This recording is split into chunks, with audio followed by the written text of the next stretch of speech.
சென்னை தலைமைச் செயலகத்தில் IAS, IPS, IFS அதிகாரிகளின் 2ஆம் நாள் மாநாடு. IFS அதிகாரிகளுடன் சுற்றுச்சூழல், காலநிலை மாற்றம் மற்றும் வனத்துறை தொடர்பான திட்டங்கள் குறித்து முதலமைச்சர் விஜய் ஆலோசனை.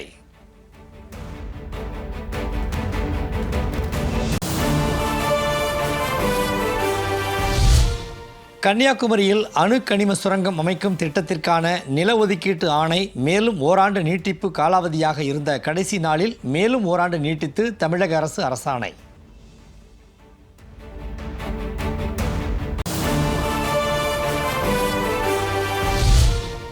கன்னியாகுமரியில் அணு கனிம சுரங்க ஒதுக்கீட்டிற்கு தாவேக அரசு ஒப்புதல் அளித்ததற்கு பூவுலகின் நண்பர்கள் கண்டனம்.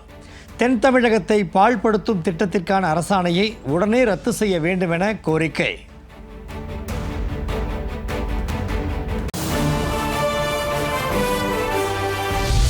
சென்னையில் நாளை நடைபெறுகிறது தாவேக கூட்டணி கட்சிகள் ஆலோசனை கூட்டம்.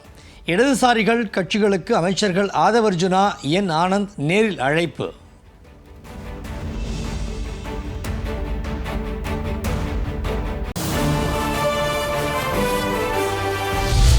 திமுக ஆட்சியில் கமிஷன், கட்டிங், கரப்ஷன் இருந்ததாக மதிமுக பொதுச் செயலாளர் வைகோ குற்றச்சாட்டு. அடுத்த 5 ஆண்டும் விஜய்தான் தமிழக முதலமைச்சர் என ஆவேச பேட்டி.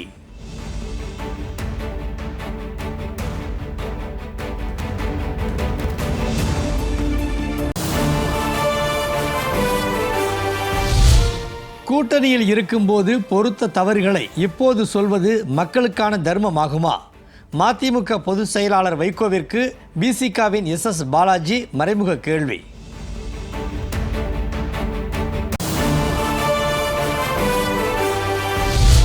செங்கல்பட்டு மாவட்டம் திருப்போரூர் அருகே செய்தியாளர் சந்திப்பில் எதிர்வினையாக பதிலளித்த மதிமுக பொதுச் செயலாளர் வைகோ. பத்திரிகையாளருக்கும் வைகோவுக்கும் இடையே நடந்த வாக்குவாதம் நீடித்த நிலையில் அக்கட்சி நிர்வாகிகள் செய்தியாளர்களை தாக்க முயன்றதால் பரபரப்பு. திட்டமிட்டு வந்திருக்கீங்க. யார் உங்களை ஏவி விட்டது? யார் ஏவி விட்டது? உங்க பத்திரிகை முதலாளி ஏவி விட்டுருக்காரு. உங்க பத்திரிகை முதலாளி ஏவி விட்டுருக்காரு. நீங்க தினகரனா? நீங்க தினகரனா? தினகரனா? அது மஞ்ச பத்திரிகை ஆயிடுச்சு. முந்தாரானே கேவலப்படுத்தி என்னை பத்தி அரை பக்கத்துக்கு சொத்து வாங்கிட்டாரு. உங்க மேல கோர்ட்ல கேஸ் போட போறேன்.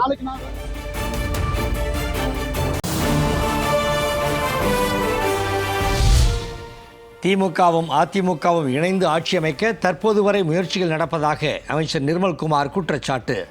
கட்சி தலைமை மீதான அதிருப்தியால் அதிமுக MLAக்கள் ராஜினாமா செய்வதாக விளக்கம்.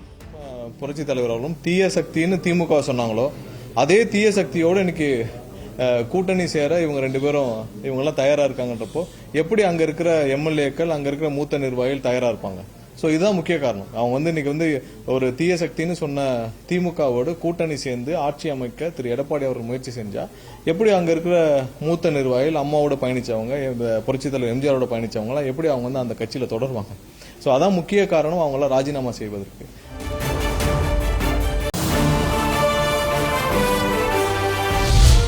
எடப்பாடி பழனிசாமி வழங்கிய அதிமுக துணை பொதுச் செயலாளர் பதவியை ஏற்கப் போவதில்லை. தன்னுடன் வந்த மாவட்ட செயலாளர்களுக்கு பதவி கொடுக்காமல் தனக்கு மட்டும் கொடுப்பதை எப்படி ஏற்க முடியும் என கேள்வி.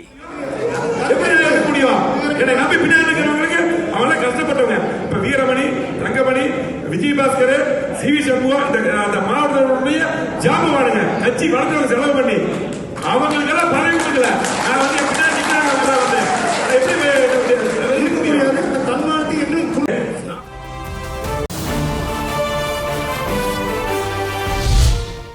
கரூர் MLA பதவியை ராஜினாமா செய்த MR விஜயபாஸ்கர் அதிமுகவில் இருந்து விலகல்.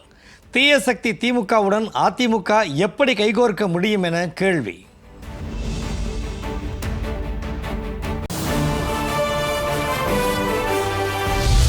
அண்ணாமலை மீதான வழக்கினை வாபஸ் பெற்றார் திமுக MP TR பாலு. 2023ஆம் ஆண்டு அண்ணாமலை வெளியிட்ட DMK ஃபைல்ஸுக்கு எதிராக தொடர்ந்த வழக்கில் இருவரிடையே சமரசம்.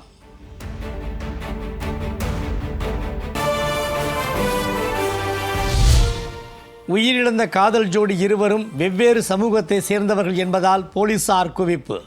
உயிரிழந்த சிறுமியின் உறவினர் வீடு மற்றும் வாகனங்களை இளைஞர் வீட்டார் சூறையாடல்.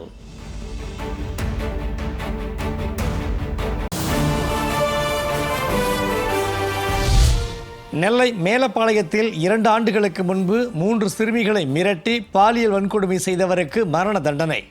தூக்கு தண்டனையை உறுதி செய்தது மதுரை அமர்வு நீதிமன்றம்.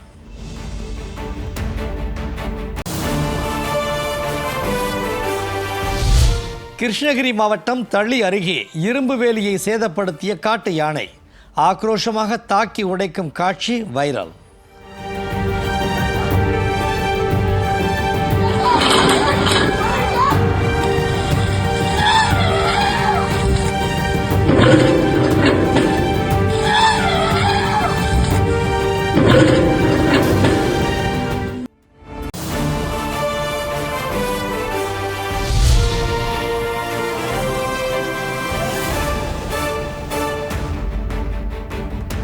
திருச்சி கிழக்கு சட்டமன்ற தொகுதி இடைத்தேர்தலில் போட்டியிட மாட்டேன்.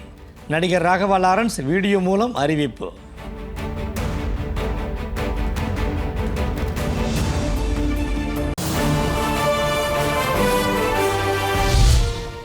சென்னை ராஜரத்ன மைதானத்தில் பயிர்க்கடனை முழுமையாக தள்ளுபடி செய்ய வேண்டும் உள்ளிட்ட கோரிக்கைகளை வலியுறுத்தி விவசாயிகள் நூதன போராட்டம்.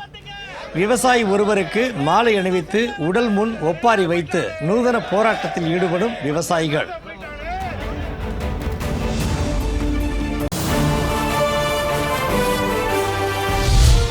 சென்னையில் ஆபரண தங்கத்தின் விலை சவரனுக்கு 1360 ரூபாய் உயர்வு. காலையில் சவரனுக்கு 2160 ரூபாய் குறைந்த நிலையில் மீண்டும் அதிகரித்து 1,05,600 ரூபாய்க்கு விற்பனை.